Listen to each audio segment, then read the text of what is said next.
Good morning, everybody. So nice to see you all here. What a beautiful day, huh? And we can even get to the church.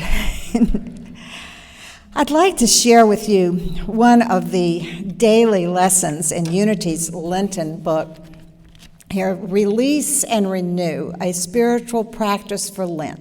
It's the 1922 Lenten edition, because it really fits in with our subject today. In the quiet of the morning, I steal away to be with my indwelling Christ. In these precious moments, I am renewed, refreshed, and reminded of who I really am, Spirit expressing. The false identities I may have picked up from my daily life, gently stripped away. Even the cares of the world that I thought were so important are tossed aside as I bask in the awareness of Spirit's breathing itself in me. I reconnect with my powers to mentally and emotionally rise above all challenges in my life, the world and affairs. The best part of that is my belief in my ability to accomplish what seems impossible is restored. What I value most about my time with Spirit is the renewal of my divine power of wisdom, which is the subject of today's lesson, wisdom.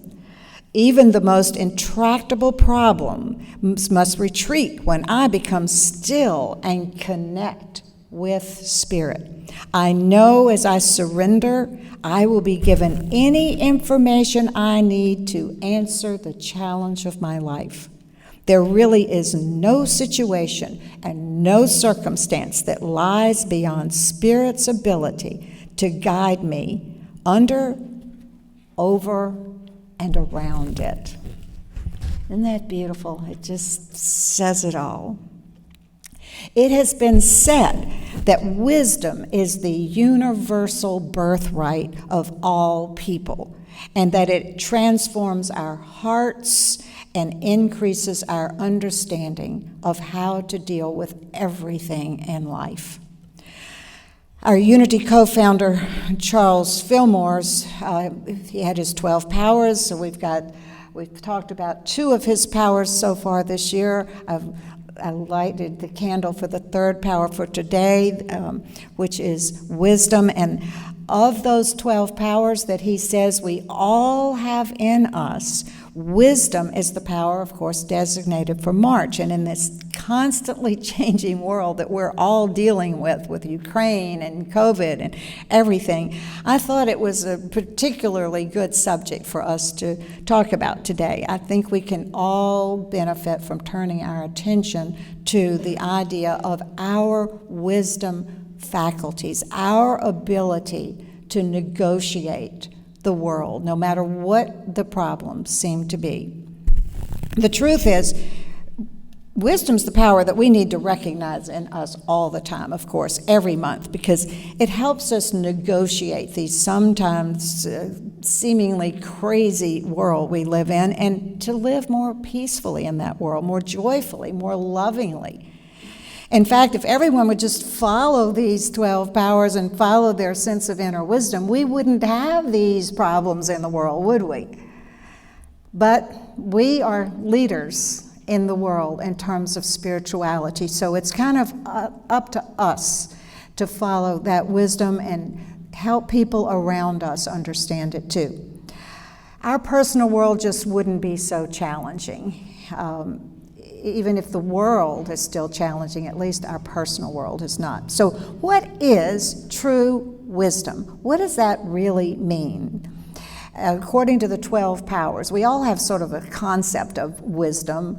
We study Plato and Aristotle and all the greats, but what is it really? Jesus Christ and all the great spiritual teachers have told us that wisdom is having the spiritual, emotional, and intellectual intelligence to connect with our source, to connect with our source, which is God, every minute of every day, so that we will be able to follow the best roadmap, the best guidelines for life.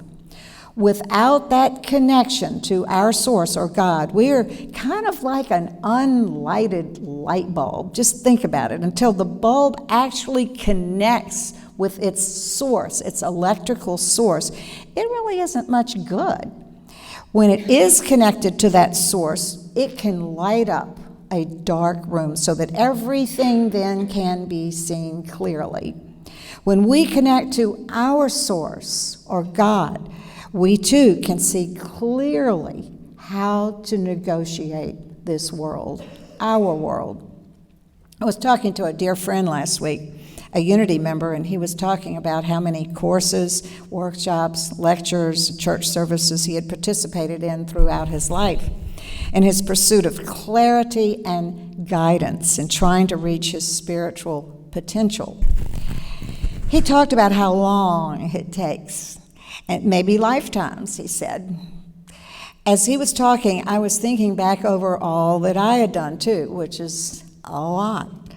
It suddenly occurred to me, though, that all those endeavors and workshops and truth lessons and retreats and so forth all lead to one thing.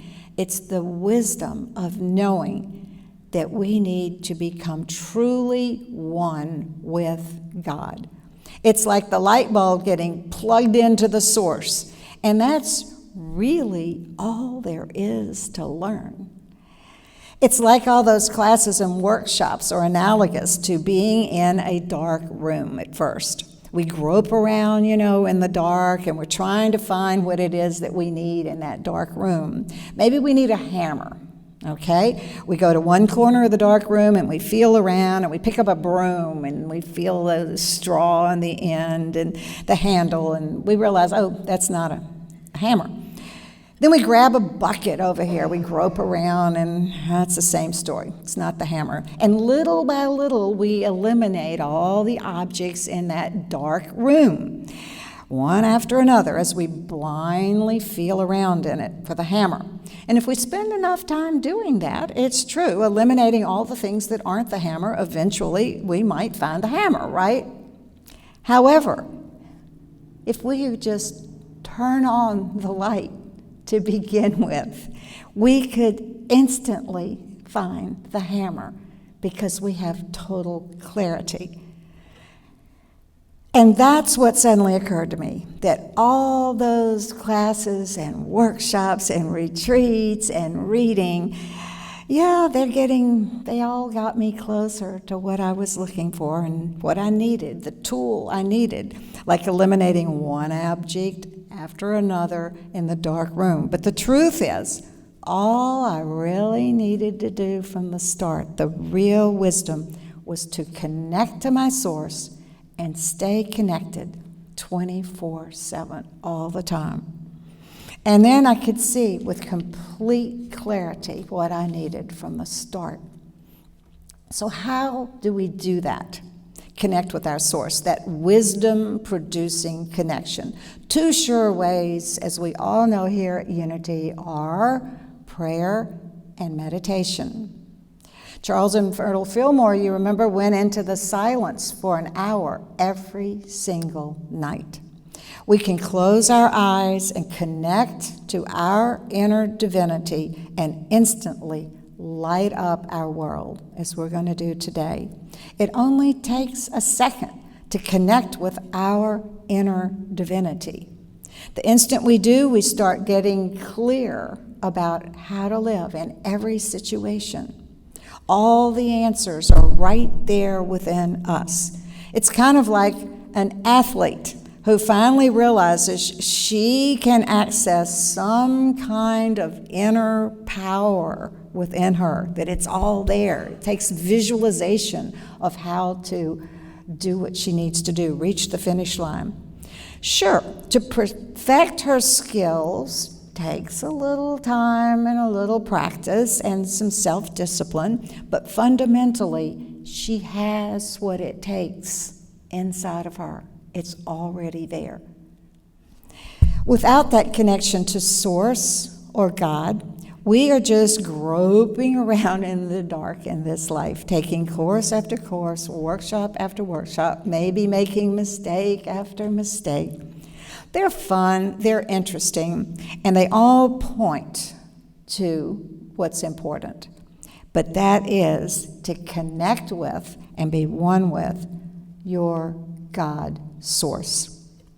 As spiritual athletes, how do we do that exactly? Well, first we have to clear away some clutter so that we can find our true wisdom within us. That clutter comes in the form of public opinion, social media, $1 million ad campaigns, old conditioning, peer pressure. Then, when we get rid of all that clutter, we let our God-inspired wisdom run our lives. Herd values and $1 million ad campaigns tell most people what to wear, drive, eat, think, value. Wisdom gives us far better guidance. Often that means not being and thinking like everybody else. That's what being in the world, but not of the world, really means. The irony is that when we are in the world, but not of the world, we generally are a whole lot happier. And I think everyone here can attest to that. When we aren't conforming to the masses who are generally chasing after one illusion after another. Maya. Some of you might remember Eugene Ionesco's absurdist play, The Rhinoceros. I've talked about it before in years past. Anybody remember it? One person, Patricia, great, okay. All right. There was this small French town in which a rhinoceros appeared. And he started running around the town. He was breaking tables, he was running yards, he was chasing terrified people around, and he was just wreaking havoc. Then one of the town's ladies recognized this rhinoceros was her husband who had disappeared. He had become a rhinoceros. So she became one too, Mrs. Rhinoceros. Then more and more people started disappearing, and more rhinoceroses started appearing. People were becoming rhinoceroses for all kinds of reasons. Some because their loved ones, who they recognized had become rhinoceroses, they made the transition. Some because it was just something different to try. Does that sound familiar? Some because they thought the rhinoceroses really were stronger and more powerful, and they wanted to be one. And some because it just became the popular thing to do. You didn't raise your hand, Shay. I know you read it. The rhinos were ugly. She was in my class. She had to read it. The rhinos were ugly and mean and dirty and stupid, but people were choosing to make the change anyway. Finally, when the majority of the townspeople had become rhinoceroses, what do you think happened to the rest of them? They started jumping on the bandwagon, and they too became rhinoceroses. Even those nonconformists who held out to the very end were too afraid of being alone. They didn't want to be the only humans, so they too became rhinoceroses. Now this play, interestingly enough, was written during World War II Nazi occupation in France. And the rhinoceroses symbolized the Nazis. Notice rhinoceroses' horns. You remember the helmets, the World War I helmets, the Germans? As awful as they were, those rhinos, millions became Nazis for one reason or another. It portrayed how many people blindly followed Hitler and the herd and became total conformists. As a result, of course, 6 million people were murdered in Nazi concentration camps, and 20 million were killed in the war in Europe, 60 million worldwide, because people had conformed.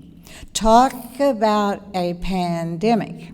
Everyone was catching rhinoceritis, or Nazism, no matter how awful and ugly and cruel they were. How many times have we blindly conformed, without even thinking about it, to unhealthy, unspiritual, even dangerous things because we conform to the masses? This is not wisdom. Winifred Hostman, in her book, Your God-Given Potential, said, one of the faculties most prized by Jesus was the gift of wisdom or spiritual judgment. Always he pointed toward the importance of judging by the standards of our higher self, rather than by the example set by the world. Jesus never reacted to any person or situation with the expected response of a normal human. He always acted and spoke from the light from within him, the light that enabled him to judge by spiritual methods, to see with divine insight or Christ vision. We talk a lot about having Christ vision here. Jesus' wisdom was developed by a conscious acquaintance with his source, or God, which is what we're talking about, true wisdom, connecting with our source. Fillmore tells us, as we follow our master teacher, Jesus, in developing our God potential, we too must learn to use our inner wisdom, to judge with right judgment, and to constantly turn to our inner spiritual knowing. All the answers are within us. We just have to turn within and listen. We cannot afford to allow ourselves to be caught up in judging according to appearances. This is Fillmore talking, or mass public opinion, or even certain traditions which might have outlived their usefulness. Making decisions based simply on intellectual knowledge or accepting limiting concepts or public opinion limits our possibilities. I would go on to say it limits our lives. It causes us a lot of suffering. Wisdom is the highest form of spiritual knowledge. It includes divine judgment, discrimination, and intuition, and it's all within us. Many Unity teachers have said that while it is important to remember that we develop all the 12 powers, as we talked about at Christmas time with the 12 candles up here, there are certain powers that are more closely allied with the Christ consciousness in our development, and one of these faculties is certainly wisdom or judgment. How are we living our lives? Are we thinking about it carefully all the time? This is one of the main things that I, as a teacher, have to teach my high school students. As I'm sure many of you know, raising children, don't blindly follow peer pressure, right? We too have to think about what we are doing. We too have a lot of peer pressure out there in the world. Wouldn't you agree? I mean, it's everywhere. Traditions, conditioning, the media, social media, advertising, and the herd, the rhinoceros herd, all those rhinoceroses who have virtually given up their humanity and has succumbed to being followers of the herd, rhinoceroses, as Eugene Ionesco called them. When we don't use our wisdom, and we've all got it, it's all within us, some of the things we conform to can cause us a lot of suffering. Remember when it was fashionable to smoke cigarettes? I'm sure most of you remember that. Well, nobody really gave that a lot of thought while it was going on. Wisdom helps us discriminate, choose wisely, and ultimately avoid suffering and live saner, happier, more abundant lives. Wisdom is using our powers of discrimination, deciding for ourselves and not blindly being part of the herd. This wisdom will help us live fuller, happier, and richer lives. It's like becoming a spiritual athlete. Again, I love that imagery. Practicing what is good for us and eliminating what's not good for us so that we can reach our potential or reach our goal. I suggest that during the rest of Lent, we train to be spiritual athletes. Got that? Actually, it's not an original idea. It's from a story, The Man Who Planted Trees, which many of you may have read. I don't know. L'homme qui plantait les arbres. Becoming spiritual athletes.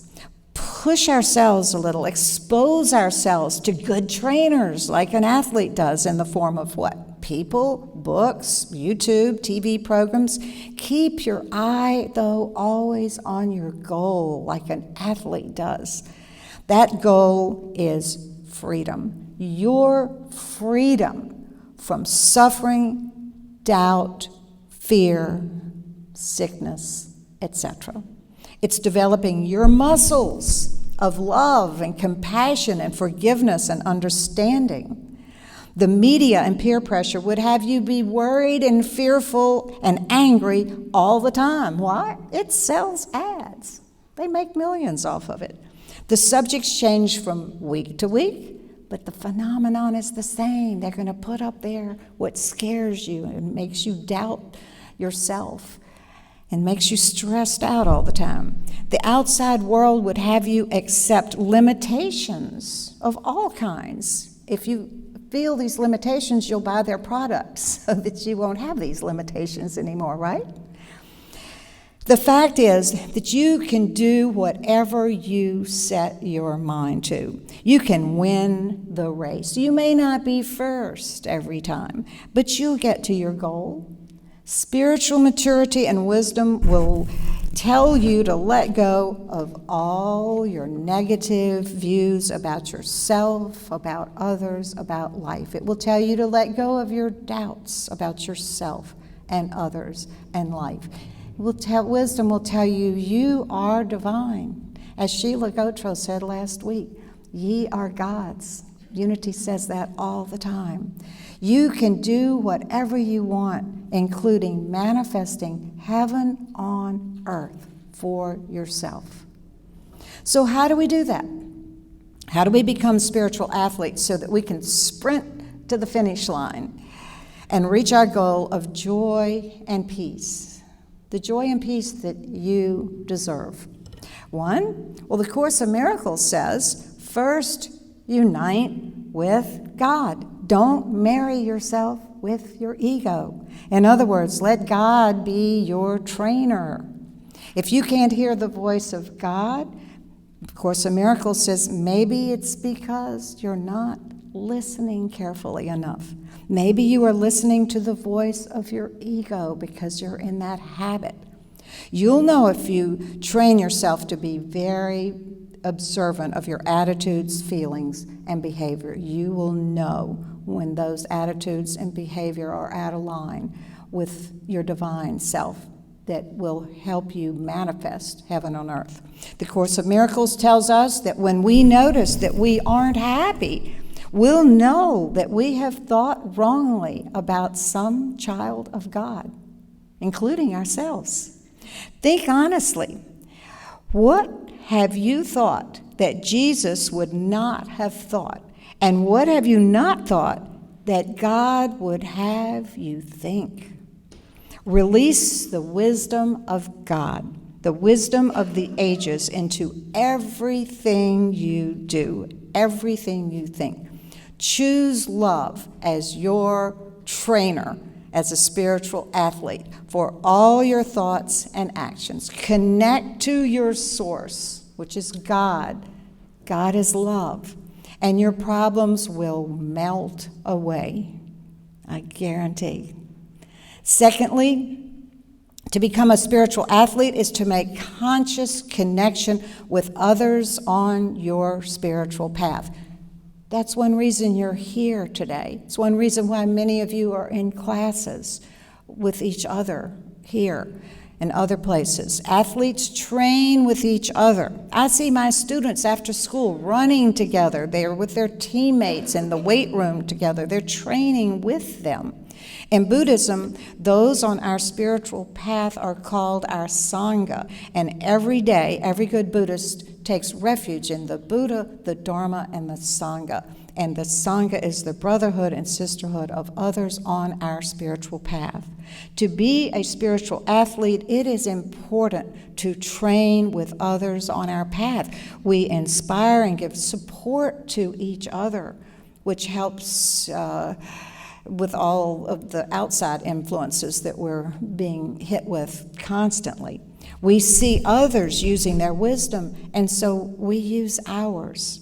Thus, we make wise decisions, and we are more easily led by our higher self, because that's what others are doing in our Sangha.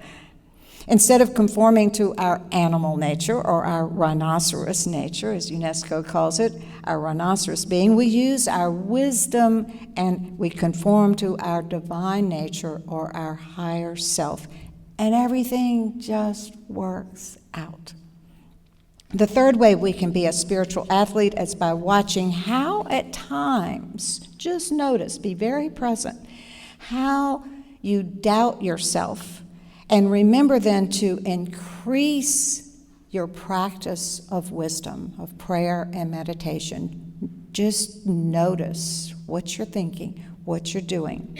We start reminding ourselves that we can run that mile to the finish line of gaining peace no matter what seems to be happening in the external world, and that means everything. Our ego buys into worldly ideas and values and limitations. That's what egos do. They separate us from each other and from God.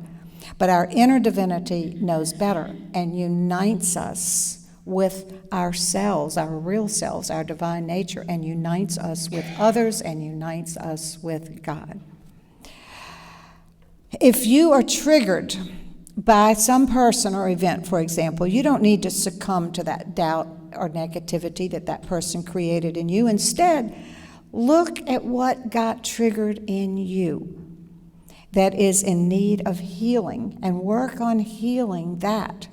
Call on the wisdom in you that knows that what you are seeing in others, what you're seeing in the outside world, is part of you, sometimes parts that need healing. You are perfectly okay. Someone might say the same thing again, but instead, if you heal yourself, instead of getting hurt or negative, the next time, if you're healed, you'll just think, well, they're having kind of a bad day, or, well, I guess they're sort of out of sorts, or I hope they get a hold of themselves soon. I will pray for them. And it won't have that same effect on you if it was something negative. Bottom line, be a spiritual athlete. Train, stay aware of what you're doing and thinking all the time. Just as top athletes are aware of what they eat and drink and think and do, so we should also be aware of how we are relating to life. Be here now. Be present. Observe. What am I thinking? What am I saying? What am I doing? Where's my left foot right now? Eric Butterworth once said, "Not one person in a million is living up to the best within him or her." The great wisdom of the ages still lies locked in the depths of our mental capacity, he said. The great key to our success and opulence still lies within our undiscovered potential. End of quote. We here at Unity understand these things intellectually. I know you do. There's nothing new that can be said, really, to most of you. We know we have unlimited potential and that all things work together for the good for those who love God. We just need to take that wisdom and work with it and be as spiritual athletes and train a bit so that we can truly manifest all these miracles. We can live in a state of internal peace and produce abundance of all kinds. We're all capable of it. Love, unity, joy, and peace in our lives all the time, no matter what seems to be happening out there. All we have to do is connect with our source, God. And that, my friends, is the wisdom of the ages, which you so deserve.